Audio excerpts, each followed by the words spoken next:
What's going on, everybody? This is take two. What a day, what a day. Yeah, what is going on, everybody? It's your boy Rob, host of From My Experience podcast. Hope you're feeling good out there. Hope you've been taking care of yourselves physically, mentally, and financially. FME_podcast on all your social media platforms, fan base, Instagram, Twitter, even though we don't be on there. Facebook, don't forget about the Facebook group From My Experience podcast. FMEpodcast.com is not up right now. I am waiting on a couple of touches on the new logo redesign, but most of it is done. I'm just waiting on that to come back in. The website will be back up where you can check out our blog. But we just gonna continue with that series today and get into a couple of topics, okay?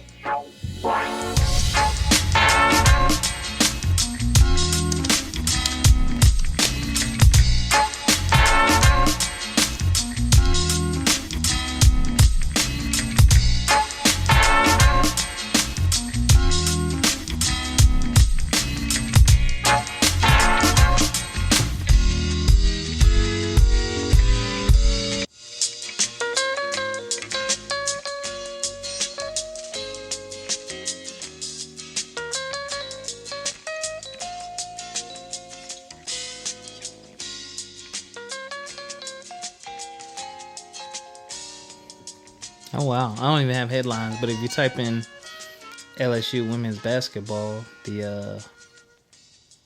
interesting that just popped off on my phone. I don't have any headlines today, but shout out to LSU, the LSU Tigers women's basketball team for winning that championship.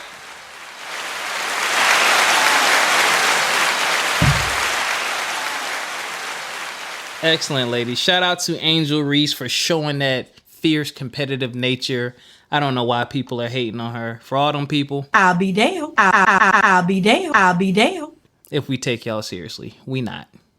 It's always a problem when black people do it. Always. Always an issue. Always looked at in a negative light. But when somebody else does it, oh, it's okay. They're competitive. They're fierce. Shut up. Okay? Shout out to y'all, man. All right. So this series, Recovering from a Knockout. I started this series by accident. Look how informal I am. So I started this series a couple weeks ago talking about recovering from a knockout, which I refer to as a hard time in your life where something unexpected happens or even a tough battle you're facing and you lose. I took an L, you know what I'm saying?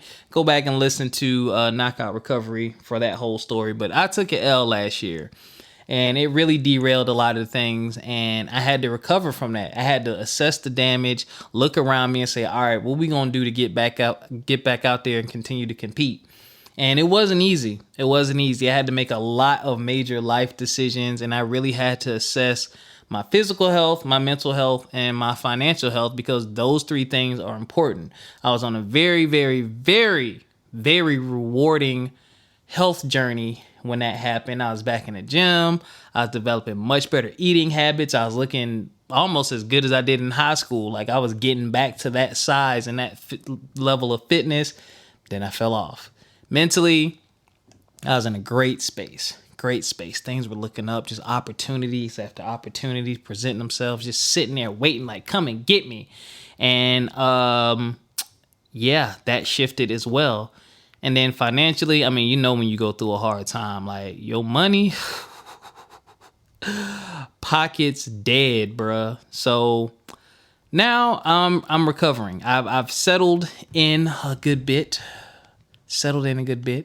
And the last episode I talked about, physical care. Got back in the gym, went to the gym today, feeling good. We're going to lose some more of this weight. I didn't balloon back up to where I was before. But the gym was also a great stress reliever for me. And it just felt good to be active and to look good and to have your diet together. It just changed my whole mood and everything like that. So, at the end of every episode, I say take care of yourselves physically, mentally, and financially. So as part of the knockout recovery, we talked about the overall knockout, what to assess, talked about the physical care. Now let's talk about the mental care. This is going to be very brief.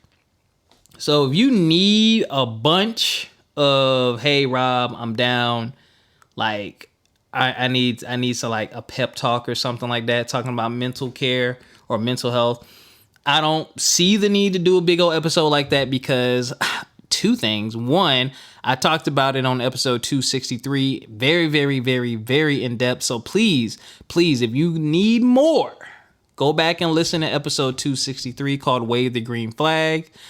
Green flag. And then right after that, that was 263. On 264, I had Jennifer McPherson, super duper awesome person. She's a licensed professional counselor. We had a great conversation talking about mental health. Those are two great back-to-back episodes. So if you're needing that recharge or some tips or some pointers or just to kind of assess your own situation, or even if you need professional help and you're in that Pennsylvania area, definitely want to check out episode 264. As for today, this series has been a bit more personal. So I'm going to talk more about me. But one of the things I want to review really quickly, sorry if y'all can hear my AC. It's mad hot in South Carolina right now. Like, what was the temperature? Yeah, it's 80 degrees, y'all. I can't turn the air off this time. So y'all going to have to deal with it. I'm sorry. Maybe next time. The green flags. So one of the things that I'm doing to recover mentally from what I went through and still going through really is, looking at more positive influences and looking at how the decisions I've made since the knockout have impacted my life and how well I'm actually recovering. So I've had to relocate, ended a relationship, found out things about people that I never thought before. Because sometimes when you're down and out, that's when you really find out who people are, unfortunately. And sometimes fortunately. So, some people stepped up and did some really cool, unexpected things for me. And now, I'm in a place where I need to get back to Rob. My confidence took a huge blow. It did. Like, my money ain't right. Like, I don't even have my own place right now. And like some of the stuff I was getting, I started a new business. Like I had I still got the website, business cards. I had like my spreadsheet set up, ready to go out there prospecting, and boom, it got knocked out. Cause that business was supposed to take me to the next level financially. That was going to be a money maker. And I was working on partnerships and deals and it just fell apart, man. So it defeated me mentally.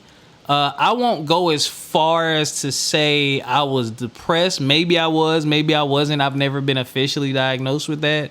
But I know I was feeling down. Not down like I'm going to hurt myself, but down like my confidence was low and like I just don't feel good.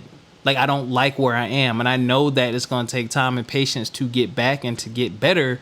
But, I've had some days, even this week, I've had some days, man, where I just looked back and reflected on the last 8 months of my life. And I'm just like, yo, this sucks.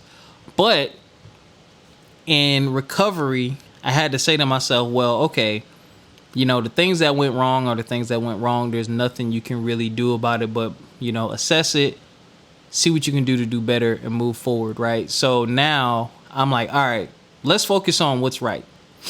What didn't you lose? What did you learn? What new opportunities have you presented to yourself? One huge opportunity, Pass the Peas app.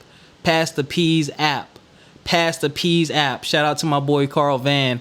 I am definitely diving deep into Pass the Peas app. We got some great things going on with that. And me recovering from this knockout, one thing it did, it slowed me down and it made me stop to reassess everything in my life. Literally everything, people, everything. And one of the things I said to myself was, yo, I need to work with people who I have meaningful relationships with. And I also need to focus more, like not be so broad with what I'm doing. I do better when I have maybe 3 or 4 things on my plate at the most. So maybe I was doing too much, but I've decided to slow down and concentrate, and that has been going extremely well. So shout out to my boy Carl Van for believing in me, giving me words of encouragement, and just being a great friend and provide me with an opportunity. The other thing I did, as part of my mental recovery, which I'm still going through, ties back into my physical health. Going back to the gym just feels good in your mind when I'm getting better. I'm getting stronger. I'm getting faster. My lung capacity is going up. My overall health is getting better. that feels good knowing that my body is sore for the right reasons. You know what I'm saying? That makes a difference. Another thing that I did was pour more into my positive relationships and the people who encourage me and the people who take the time to get to know me and accept me for who I am today. Not who I was 2 years ago, 5 years ago, 6 years ago, 10 years ago. I'm not that person anymore. I'm a different person. And there are people who, fortunately, I've grown and evolved with, and I got to see them grow and they got to see me grow. And we accept one another for where we are now. It's not a nostalgic relationship. It is a current, up-to-date relationship because we listen and we respect one another's opinions and things like that. And we share and we're open and we're honest and all those good things. And those have been truly, truly, truly encouraging. And I want to review the green flags for the people in your life. So that's another big thing. I'm very cognizant of who's around me, who I give my energy to, who I give my time to, who I give my effort to, because I don't have time to play around. Like, I'm in recovery mode. I'm trying to get back to a certain place. I don't even really know what the goal is, but all I know is enough time was wasted. Like, I've missed out on enough. So green flags, their presence is calming. They respect your opinion. They make you laugh. They listen without judgment. They are supportive. They respect your needs. They honor your boundaries. They make an effort. They make you feel valued. Episode 263, I go into deeper detail about what those mean to me. And again, episode 264 with Jennifer McPherson, licensed professional counselor. We talk more about those green flags. So if you want a deeper dive, episode 263, episode 264. But as far as me now today, I'm feeling better. I really had to, for lack of a better word, I don't even want to say the word selfish, but part of self-care is setting those healthy boundaries, making sure your mental is okay. You're going to have to tell some people no, or you may have to tell some people never again. You might have to say no to some opportunities. And, I've had some people try to encourage me and say, hey, you should do this anyway. You should do that anyway. We can do this together. You can do that. But mentally, if I'm not there, there's certain things that I can fight through and fight for. And to be quite honest with you, if I don't want to, I'm not going to. It's not a matter of I can do this. It's a matter of, do I want to? I'm at that phase in my life. Do I want to? If it's something for the greater good outside of me, that's different. But if it's something where it's just like, oh, we should do this. It's a great idea. I know you have this and I have this. Let's do it. Well, if I don't want to do it, I'm not going to do it. And if you take it personal, I'm sorry. But I got to focus on me right now. I got to focus on me. I got to put my energy and efforts into the things that I'm committed to already, because I don't want those things to fall by the wayside. I've also had to really learn to relax again. Like, really just, Tuesday is my, what's the word? It's my do not disturb day. My phone is on do not, whether I'm working or not. Tuesdays are my do not disturb. Nobody can call me except for like a few emergency people, like my mom and Carl Van and maybe like two other people or one other person. My phone does not ring. I don't get text messages. I don't get a bunch of emails. That is my day for me. Because every other day I'm running errands or I'm doing something for the podcast or I'm researching or applying for jobs, all kinds of stuff. So that is a day for me. I don't know if y'all have the capacity or room in your life to give yourself a day or even a few hours or a block of time. But if you can, I say do it. Even if it's do not disturb after 6 o'clock or 7 o'clock. I have that too. After about, I think 9 o'clock, my phone goes into do not disturb. So if you're not on this very, very, very short list, can't get through. So that's another thing I've been making sure that I put these boundaries in place, but that I also abide by my own boundaries. Because if you put a boundary in place and you don't abide by it, you can't expect anyone else to. Dang it, I just had a thought.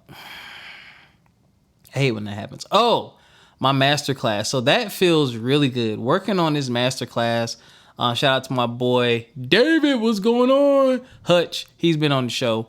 I got to do my first run of my masterclass with him and got some great feedback. That's another thing that's been helping me mentally, is continuing to grow this podcast and to put this stuff out there. And shout out to Yolanda. Y'all go listen to Frank Factualities.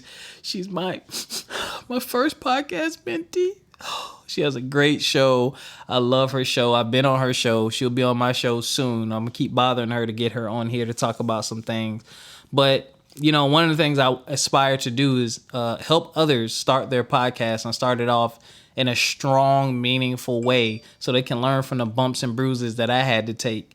And so still developing that masterclass to put that out there. My masterclass is just going to be focused on you and the foundation of your podcast. Now, your monetization, like a lot of people just say, oh, you're going to be successful. You're going to make all this money and blah, blah, blah. I can't guarantee that. Can't guarantee that. Algorithms change, the system changes, and there's only so much you can control yourself. One of the things I love about my show is I control everything. I got my own website. I don't have any deals. Everything is on me. So nobody has their claws into me. I'm not dependent on any other entity, really, other than my podcast distributor. Shout out to Podbean. But that's it. Like, all my content I can put on my website, you know, and in my free social media groups, but I don't depend on them for money and things like that because they move the goalposts so many times. I'm just like, I can't trust you. So let's control the flow of money and let's control these avenues of income. So that's what I've been on.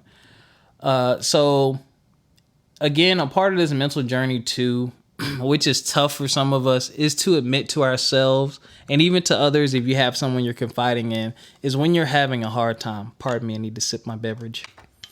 One of the things that's really been upsetting me mentally is I know my worth. I know my value. I have incredible work history. I've done real estate. I've taught.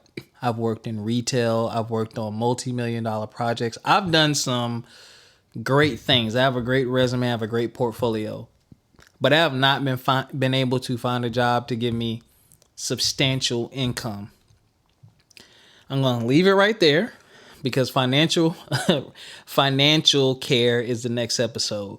But mentally, when you're not making the money that you want to make and you're watching your savings account dwindle and you're like, dang, that money was supposed to be for this, and this, and now I'm using it to survive. It sucks. And when you keep getting rejection emails, it sucks. Even though you've got professional resume done, professional cover letter, editing the resume, editing the cover letter to match the job description, it sucks. And mentally, it makes you feel defeated and it makes you feel like, well, I'll speak for me. It makes me feel like, dang, like, am I not as good as I thought I was? Like, is my background and my work history not it? Like, what do I need a master's degree, a doctorate degree? Then I had to stop and say, well, one, it is, Rob. You're good. You're good. You think about your past experiences and who you've worked with and who you're still in touch with and places you could go back to if you wanted to, right? That's number one. Number two, is highly competitive out there. And I'm in a unique situation where, as a former teacher, people don't look at us in the way that I think they should. Some people think, oh, well, you were just a teacher. We had to manage products. We had to build relationships. We have to assess people. We have to be reflective learners. We have to do reviews. And like project management and people management is 90% of being a teacher. Not to mention, unlike other professions, for those of you who don't know, in most teaching situations, you're given a little bit of training. You're given a curriculum that says, hey, your kids need to know this much by the end of the school year. Here's some software programs. Here's a few resources. Here's a completely blank and empty classroom. Good luck. Like, you got to go literally build a classroom and build the road to lead your kids to success, to that end goal. And yes, you have coworkers you lean on and y'all can work together and build things, but it's starting from scratch. And it's like that every year. Some of the stuff you used last year might not work the next year. And that's a lot. Most jobs that you go to, you walk in there and stuff is already in place and you're just maintaining it. I think there are very few career fields where you're literally the room you work in, your main like, could you imagine going to a plant that builds 18-wheeler tires and they say, hey, by the end of the year, y'all need to build 20,000 tires, and there's nothing in that room? Like, you got to go get the parts, find the right parts, put all the parts together, figure out who can work what machines, figure out how to repair. Like, you got so much to do. You're given the paperwork, infrastructure side of things, but the meat and potatoes you got to come up with. And I don't think that when people look at our resumes and stuff like that, they don't really get or see it. It's not just dealing with kids. Like, I have to literally build an entire system of learning that is conducive to multiple mindsets. Sometimes you had, like, my last set of kids, I had 190 kids, something like that, close to 100 kids. I had to accommodate all of them and make sure everyone was consistently moving forward, not to mention communication, blah, blah, blah. But anyway, said all that to say, it does make you feel undervalued in the marketplace, because there's even some job descriptions that say, oh, teacher experience doesn't count, or excluding teacher experience. And it's like, why are you devaluing something that I did that is so important? Because everyone that is in a career that works for a company had to go through school, had to go through a teacher. All of y'all came through teachers. So to be blatantly devalued and see that, people really don't get it. They really don't see what we do and understand what we do. And I feel like we get overlooked, and it sucks. So that is another thing that kind of dinged me mentally on this. But you know what? I had to stop, breathe. That's another thing I need to get back to, is my daily meditation with my prayer beads. Definitely pray every morning. Every morning I read my Bible. At least I read my Bible app, verse of the day, and I just thank God for waking me up. And then I push forward. And then I get back to one of the most important things that I have done for many, many years is concentrate on what I can control. There's a lot of stuff outside of my control, and it tears my nerves up. But I can't let it, because I know it's outside of my control. So I leave it at that. It's outside of my control. Cool, you stay over there. Let me focus on what I can control. So as far as mental care, that's where I am today. I have good days, I have bad days, but I've been knocked down before, or knocked out before, and I've gotten up. I mean, I can't remember who said this, but if you're here today, that means you have survived everything that you've been through. And I'll take it a step further. Survival isn't enough. I want to thrive. I don't just want to survive. I want to thrive. And that's what I'm going to work towards. And I know it takes hard work. So your boy's going to be in the gym. Your boy will have to really fight to get this diet right. I do have a part-time job, which is dope. I got cool people that I work with that are calm, relaxed. My job is pretty easy. Pay is good. Could use some more hours, but the pay is good. So I'm just going to keep pushing forward. Every bit of positivity I can get, I will take, and I will be thankful and appreciative for, and I will not discount the right opportunities. I will sit down, I will think it through, I'll look at my life and see where I am and assess it and say, all right, is this for me right now, or is this not for me right now? Whether that's a person, place, or a thing. And I'll keep it moving. That's all I can really do right now. So for you out there, take care of yourself mentally. If you're not okay, let people know you're not okay. Take a day, take a week, take an hour. Take what you need to make sure you're good. Assess the situation and say to yourself, what can I do, or what do I need to make this thing better? And take a step forward every day and work towards that. All right. And that's all I got for y'all, man. Take care of yourselves mentally. Take care of your mental health, man.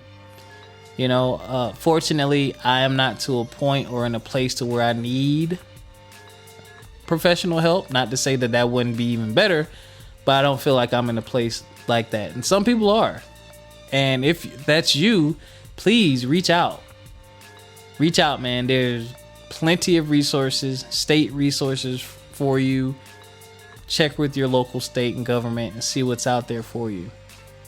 Other than that, man, like I just said, y'all take a step forward each day. You can progress towards your goal each day. Take a step. It don't have to be a leap. It don't have to be a jump. It can be a step, all right?